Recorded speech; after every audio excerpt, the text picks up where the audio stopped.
butterfly P flower অৰ্থাৎ অপৰাজিতা ফুল এইবিধ ফুলৰ ৰঙেই চাবনে গুণেই চাব মানে ৰূপে গুণে একাকাৰ আৰু ইমান গুণসম্পন্ন হোৱাৰ কাৰণে চাগে এইবিধ ফুলক পূজাৰ অঞ্জলি হিচাপে প্ৰধানভাৱে ব্যৱহাৰ কৰা হয় নামটোতেই যেন ৰহস্য সোমাই আছে অপৰাজিতা অৰ্থাৎ কেতিয়াও পৰাজয় বৰণ নকৰা ৰিসেন্টলি এই ফুলৰ পৰা তৈয়াৰ কৰা চাহ বহুত বেছি জনপ্ৰিয় হৈছে কাৰণ হৈছে ইয়াৰ গুণাগুণ ই বহুতবোৰ বেমাৰৰ প্ৰতিষেধক তাৰোপৰি ইয়াৰ সুন্দৰ নীলা ৰংটো নেচাৰেল ফুড কালাৰ হিচাপেও ব্যৱহাৰ কৰা দেখা গৈছে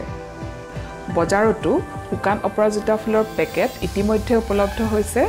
কিন্তু দাম শুনিলে আচৰিত হ'ব বহুত বেছি কষ্টলি গতিকে হাততে পোৱা বস্তুটো যদি আমি নিজে ঘৰতে শুকাই মেলি প্ৰিজাৰ্ভ কৰি ৰাখিব পাৰো তেতিয়াতো কথাই নাই সেয়ে মই আজি এই ভিডিঅ'টোত অপৰাজিতা ফুল শুকুৱাৰ গোটেই প্ৰচেছটো দেখুৱাম আৰু কেনেদৰে বহু দিনলৈ বেয়া নোহোৱাকৈ প্ৰিজাৰ্ভ কৰি থব পাৰি সেই বিষয়েও জনাম এটা সিম্পল কিন্তু দৰকাৰী টিপছ একেবাৰে শেষত কম গতিকে আপোনালোকে ভিডিঅ'টো শেষলৈকে চাব ভাল লাগিলে আৰু ভিডিঅ'টো যদি দৰকাৰী বুলি ভাবে তেনেহলে লাইক কৰিব আৰু শ্বেয়াৰ কৰিব আৰু মোক উৎসাহ দিবৰ কাৰণে প্লিজ চেনেলটো সাবস্ক্ৰাইব কৰিব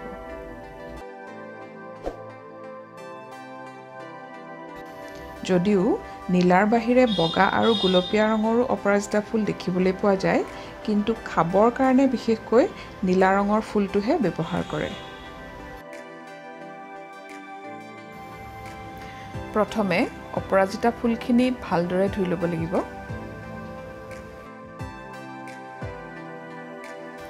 ধুওঁতে পানীখিনি নীলা হৈ গৈছে দেখিছেনে হসাই দেই বিস্ময় প্ৰকৃতি কোপৰা যে কেনেকৈ ইমান সুন্দৰ ৰংবোৰ ফুলপাহত সোমাইহি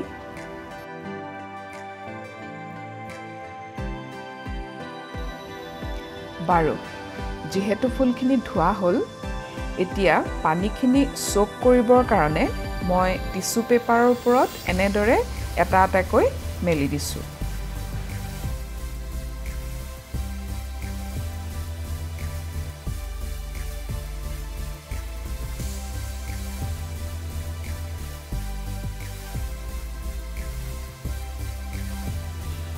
আৰু এখিনি খিৰিকিৰ কাষতে থম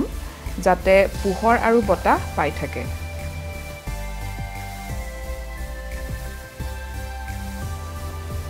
এয়া 3 দিনৰ দিনা মই ওপৰতো টিস্যু পেপাৰ দি থৈছিলো যাতে ভালদৰে পানীখিনি শুকাই যায় এতিয়া এখিনি আতৰাই দিম আৰু এনেদৰে ওপেনকে 5 দিন মান শুকাবলৈ দিম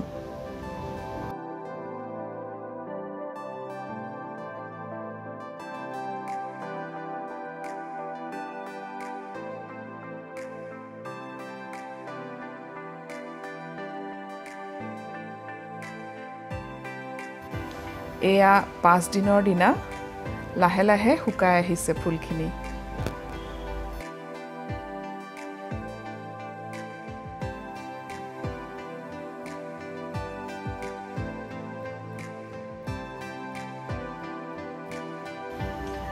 আজি পুৰা এসপ্তাহ হ'ল এনেদৰে থৈ দিয়া আৰু ফুলখিনিও শুকাই একেবাৰে ক্ৰিস্প হৈ গৈছে এতিয়া মই ইয়াৰ পৰা এটা এটাকে উঠাই পেলাম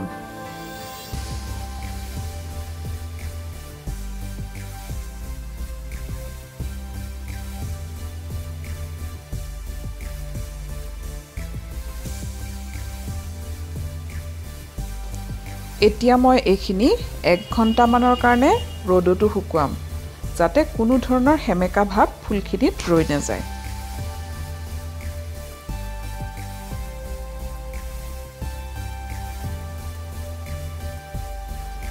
আৰু এয়া আমাৰ ড্ৰাই অপৰাজিতা একদম ৰেডি ফুল্লি অৰ্গেনিক এতিয়া এটা কাঁচৰ বটলত ভালদৰে ভৰাই থলে হ'ল আৰু যেতিয়াই মন যায় তেতিয়াই ইউজ কৰিলে হ'ল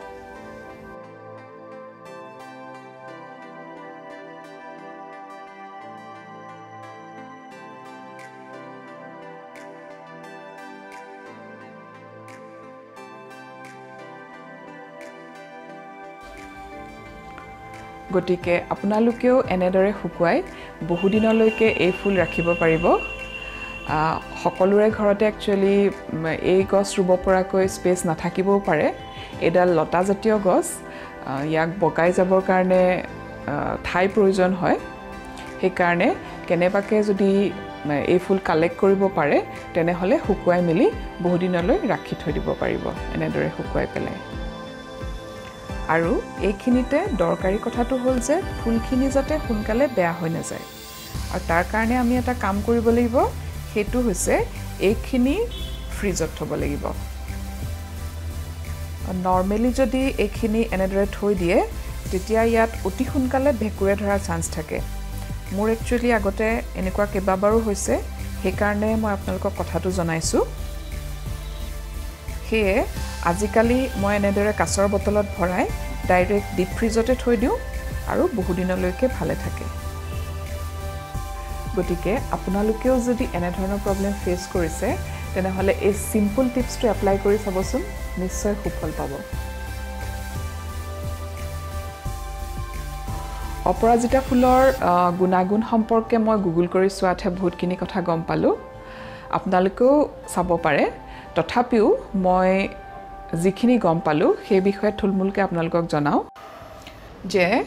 অপৰাজিতা ফুলৰ চাহত ভৰপুৰ মাত্ৰাত এন্টিঅক্সিডেন্ট থাকে ই সম্পূৰ্ণ কেফেইন ফ্ৰী ই হজম শক্তি বঢ়ায় স্মৃতি শক্তি বৃদ্ধি কৰে ওজন কমোৱাটো সহায় কৰে ইয়াৰ উপৰিও স্নায়ু সবল কৰে সুগাৰ লেভেল কন্ট্ৰোল কৰি ডায়াবেটিস ঠিক কৰিব পাৰে ভাগৰ আৰু হতাশা দূৰ কৰে আৰু কাহ চৰ্দিৰ কাৰণেও অপৰাজিতাৰ চাহ অতি উপকাৰী কেৱল এটা কথা মনত ৰাখিব যে ডক্টৰৰ পৰামৰ্শ বিহনে বেমাৰৰ ট্ৰিটমেন্ট হিচাপে যাতে কোনেও ব্যৱহাৰ নকৰে আজিলৈ ইমানেই ইয়াৰ পিছৰ ভিডিঅ'টোত মই অপৰাজিতা ফুলৰ চাহ কেনেকৈ তৈয়াৰ কৰিব পাৰি সেই বিষয়ে দেখুৱাম সো ষ্টে টিউন আৰু আজিৰ ভিডিঅ'টো কেনে পালে কমেন্ট কৰি জনাব যদি ভাল লাগিলে তেনেহলে লাইক কৰিব আৰু শেয়াৰ কৰিব আৰু চেনেলটো সাবস্ক্ৰাইব কৰিবলৈ নাপাহৰিব ধন্যবাদ টেক কেয়াৰ